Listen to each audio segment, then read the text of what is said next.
Before we went, we had never seen the sub.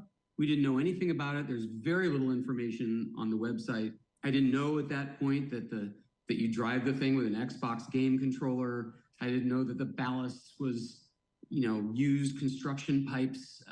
And then you get the tour, and Stockton Rush, the designer of the sub, the CEO, explains to you that all of this stuff, the lights and the handles and the propellers, these are off-the-shelf parts because, well, not only are they inexpensive, but they're tried and true. They're mass-produced.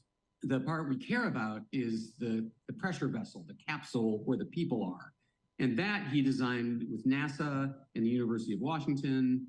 And that, he says, is as locked down as it gets. His exact words were, everything else can fail, the lights can go out, the propellers can stop, but you will still be alive. Once I was in the sub with Stockton and, the scientists and the crews outside doing what they had rehearsed over and over, I felt okay. I felt excited. I felt like they wouldn't do this if it was really dangerous. You steer the ship with a controller, with a joystick from a gaming system, a home gaming system. And that's not a bad thing. That's a great thing, that how very simple this submarine is and how easy it is to navigate. It was simplicity all the way through it, simplicity and an elegance to it. Yeah, you are bolted in from the outside. There are 18 bolts in a circle around the hatch. And by the way, they only fasten 17 of them. The 18th one is way up high, and they say there's really no mathematical difference.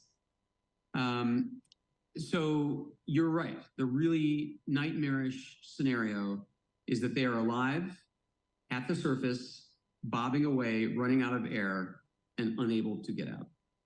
There's special training just to learn how to get into an escape suit, in and out of that. It's a very tough thing to get into these kind of warm weather coveralls that will float you if you have to bail from a ship or escape from a submarine. Beyond that, no real training.